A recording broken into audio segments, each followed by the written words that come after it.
Masya Allah terima kasih banyak buat jamaah dari Curug Serang Banten yang sudah hadir ke studio Islam Itu Indah dan juga jamaah Islam Itu Indah yang ada di rumah yang dirahmati Allah. Masya Allah yang baru bergabung kita ingatkan lagi. Hari ini kita membahas masih temanya adalah cek khodam emang boleh. Nah ya tadi sudah dijelaskan oleh guru kita apa sih sebenarnya pengertian dari khodam. Khodam itu adalah pembantu yang dari manusia boleh tapi kalau dari jin kalau bisa jangan. Masya Allah. Nah ini ada lagi yang video viral nih ya. Tentang warga temukan barang antik, piring beraksara Arab. Wah, coba kita lihat tayangannya, ini dia tayangannya. Warga desa Sungai Rangas Tengah, Kecamatan Martapura Barat, Kabupaten Banjar, Kalimantan Selatan geger ingin melihat benda antik. Benda antik itu terdiri dari sejumlah piring beraksara Arab dan Cina. Warga yang penasaran ingin melihat benda antik itu sebagian meminta air yang ditaruh di atas piring bertuliskan ayat Al-Quran. Ya ini Masya Allah ya di Indonesia ini banyak hal-hal kayak gini Ustaz Syah. Apalagi zaman dulu kan banyak kerajaan-kerajaan Islam juga yang ada di Indonesia. Di Kalimantan apalagi banyak sumbernya di sana ya Masya Allah ya. Nah sekarang gini, tapi kalau kita bicara masalah tentang leluhur yang baik oke boleh. Tapi ada juga yang mungkin percaya dengan leluhur ini ada benda-benda peninggalan zaman dulu yang dianggap seperti keramat. Mungkin contoh ada keris. Mungkin ada juga orang yang dikasih jimat, na'udzubillah. Nah ini pertanyaannya, apakah hal-hal seperti ini termasuk ke dalam syirik yang sangat besar ya, yang hingga boleh dibilang tidak diampuni dosa-dosanya sama Allah. Mohon izin penjelasannya Ustaz Syam, tepuk tangan buat Ustaz Syam. Saudara dan tabi guruku Ustaz Maulana, Ustaz Bani, Mas Fadli serta guru-guru kami yang dimuliakan Allah Subhanahu wa taala. Al-Qur'an surah An-Nisa ayat 48. أعوذ بالله من الشيطان الرجيم الله إن الله لا يغفر أن يشرك به ويغفر ما دون ذلك لمن يشاء ومن يشرك بالله فقد افترى إثما عظيما. Allah Subhanahu wa taala mengampuni segala dosa yang dikehendaki oleh Allah Subhanahu wa taala untuk diampuni kecuali kesyirikan. Ketika seseorang menyembah selain Allah Subhanahu wa taala, maka inilah yang tergolong dosa besar ataupun syirik besar. Orang yang menyembah selain Allah, misal dia menyembah kuburan, dia menyembah pohon, dia menyembah sesuatu yang ternyata selain daripada Allah Subhanahu wa taala.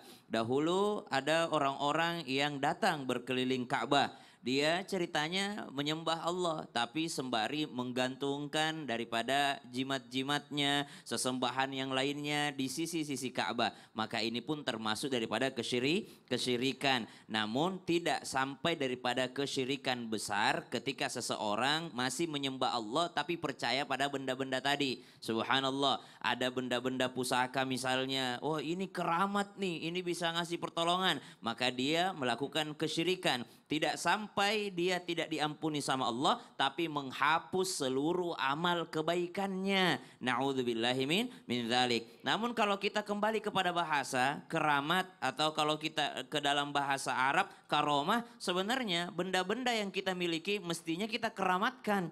Mestinya kita karomahkan. Apa itu karomah? Dimuliakan. Contoh orang, kalau dia keramatkan mobilnya, pasti dia cuci, dia bersihkan, subhanallah. Ada orang dia keramatkan bajunya, mesti dia setrika dengan rapi, mesti dia parfumkan, mesti dia wangi-wangikan pakaiannya. Kenapa? Karena dia keramatkan bajunya. Dia punya peci, dia punya jam tangan, dia punya handphone. Hal yang positif. Hal yang positif, misalnya benda pusaka, keris, badi. Kalau orang Bugis bilang ada badinya, dia bersihkan, dia rawat dengan baik. Dia keramatkan. Kenapa dia muliakan? Ini punyanya nenekku dulu. Oh, gitu. Sayang, kasihan peninggalan. Ini peninggalannya. Tapi ada yang orang yang bisa sirik jadi nauzubillah min zalik gara-gara cincin. Pakai cincin ini. rezekinya bagus. Wah, itu bahaya. Dia mengandalkan selain Allah Subhanahu wa taala, sudah termasuk kesyirikan. Terima kasih banyak Ustaz Syam sudah diingatkan. Tepuk tangan buat Ustaz Syam sekali lagi. Nah, sekarang waktu kita memberikan kesempatan kepada jamaah Islami Tinda yang ada di studio mewakili jamaah yang ada di rumah nih ya, untuk bertanya-tanya langsung kepada guru-guru kita di studio. Tapi sebelumnya kita masuk dulu ke segmen Tanya Dong Ustaz. Kami semua tanya dong Ustaz. Oke, boleh yang mau bertanya silakan angkat tangannya. Coba kita minta dari atas sini dulu deh nih. Izin Ibu, mohon izin. Iya, maaf. Bismillahirrahmanirrahim.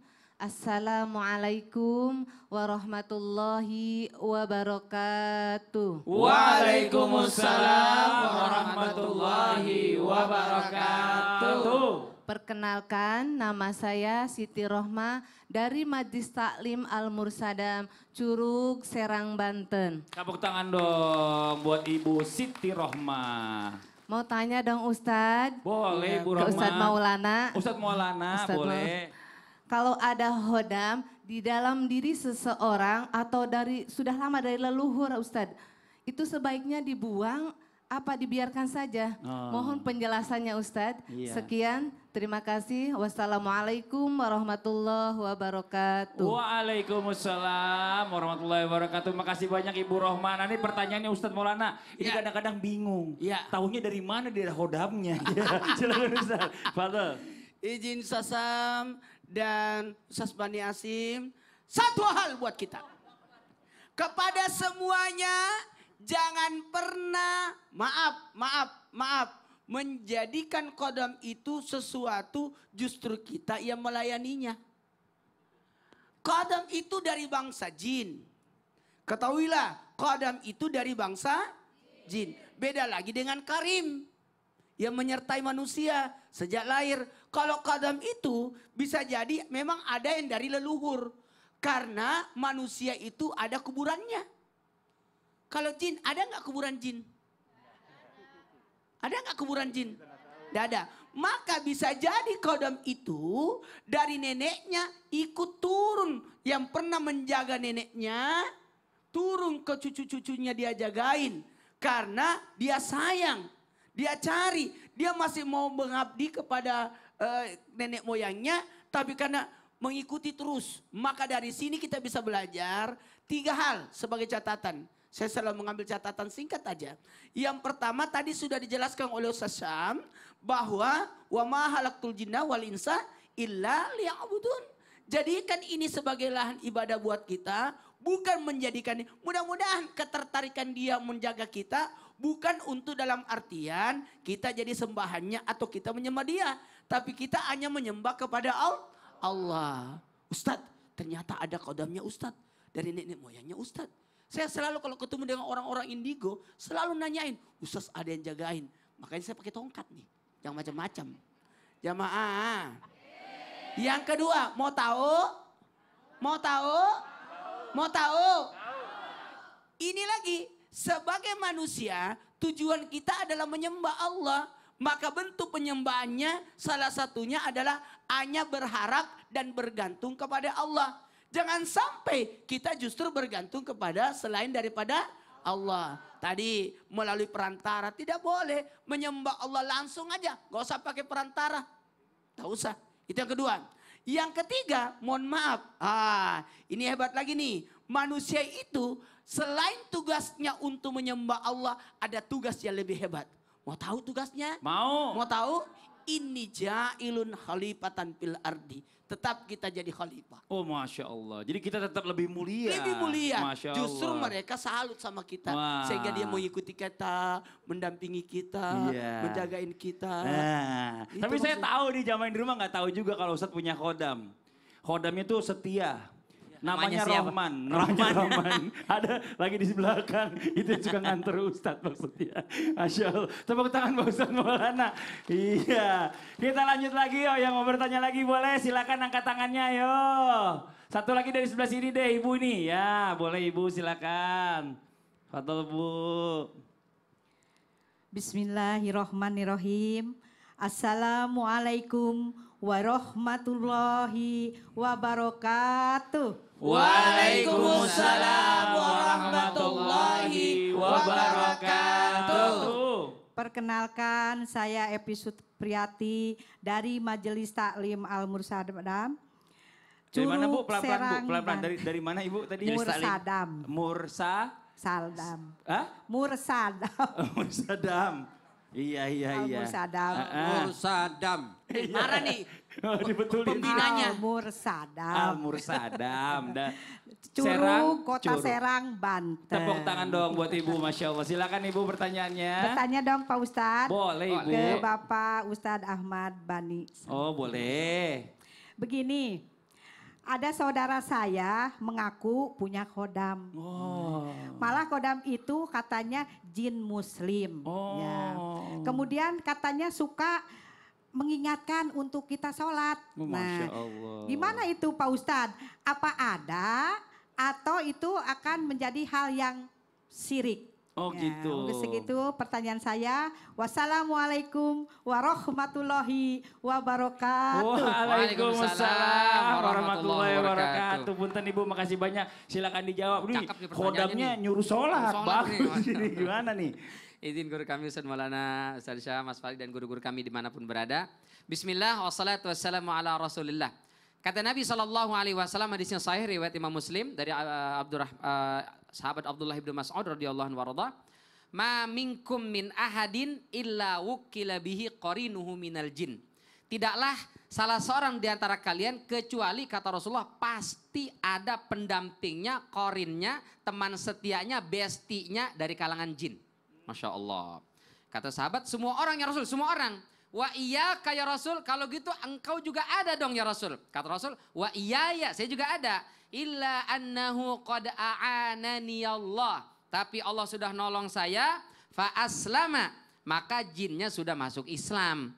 Fala ya'muruni illa bi khair, maka jin itu tidak pernah membisikkan kepada saya kecuali kebaikan-kebaikan. Berarti ada jin muslim? Ada.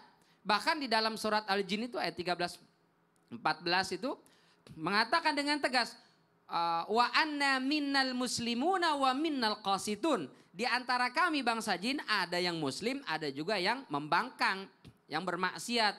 Faman aslama faulaika taharraw rasyada. Kalau yang muslim maka dia telah berada di jalan yang lurus. Wa ammal qasituna fakanu li jahannama hataba. Adapun bangsa jin yang membangkang itu bakal jadi bahan bakarnya api neraka. Berarti di sini Allah yang menegaskan ada jin muslim, ada jin yang tidak muslim. Berarti betul Ustaz, saudara saya cerita tadi tuh di pertanyaan ya. Dia punya jin muslim, bisa saja benar. Cuman kita tanya, ente tahu dari mana? Dia yang ngomong Ustaz, kapan ngomongnya? Bro, aneh muslim bro. Apakah bisa kita percaya? Jangankan jin yang gak kelihatan, yang kepala hitam aja kita bisa ragu, dia bisa bohong. Maka jangan mudah diperdaya. Tapi dia selalu memberikan nasihat-nasihat yang baik Ustaz. Ngajak saya sholat, ingetin kalau berbuat dosa maksiat. Maka boleh saja gak apa-apa, yang penting jangan dijadikan sebagai tempat bersandar. Bro, ente kok kagak mau sholat? Nungguin khodam ani ngebangunin. Boleh begitu. Udah jadi pembantu beneran jinnya Gitu, ya. Tukang bangunin, tukang nganterin gitu ya, Masya Allah. Makasih banyak Ustadz Bani, tepuk tangan buat Ustadz Bani. Ibu terima kasih banyak, pertanyaannya bagus banget. Enak banget ya kalau Muja Ajim bisa bisik-bisikin kita. Situ belum sholat ya, sholat dulu. Situ belum sedekah dulu. Sedekahnya kemana gitu ya. Usah jauh-jauh. Kalau lagi salat tahajud. Walat dolin. Amin. Sedekah dulu nih. Kalau ada yang nyuruh sedekah kan sedekahnya kemana? Ini. Jangan sampai lupa ya. Ada informasi yang sangat penting nih. Buat semua jamaah Islam Tinda dimanapun berada. CT Arsa Foundation terus berupaya untuk memutus mata rantai kemiskinan. Melalui pendidikan yang berkualitas dan kesehatan yang optimal. Maka kami mengajak kepada seluruh yang siapapun yang peduli. Betul. Dan ingin turut berkontribusi. Meringankan beban mereka dengan cara melalui doa. Bisa. Dan sedekah yang terbaik. Masya dengan cara Allah. men-scan QRIS CT Nih, Arsa yang ada di Foundation sini di bawah jamaah ini. nih, tuh, ya. Wah, itu bisa membantu kita. Iya. Jadi kadam juga itu. Jadi kodam juga ini ya. Membantu Kodam nanti. kita Karena- masuk ke surga. Dan kadam buat yang lain-lain. Oh, benar. Bisa alhamdulillah memutus mata rantai kemiskinan. Masya Allah. Nah ini yang belum sedekah pagi hari ini boleh. coba. Ayo foto dulu, scan, kirim ke keluarganya Ya. biar bisa sedekah ya. Oke, buat jamaah Islam itu yang ada di rumah jangan kemana-mana. Kita lanjut lagi pembahasannya setelah yang satu ini. Tetap di Islam itu indah. Jamaah. Oh jamaah. Iya. Alhamdulillah. Lillah.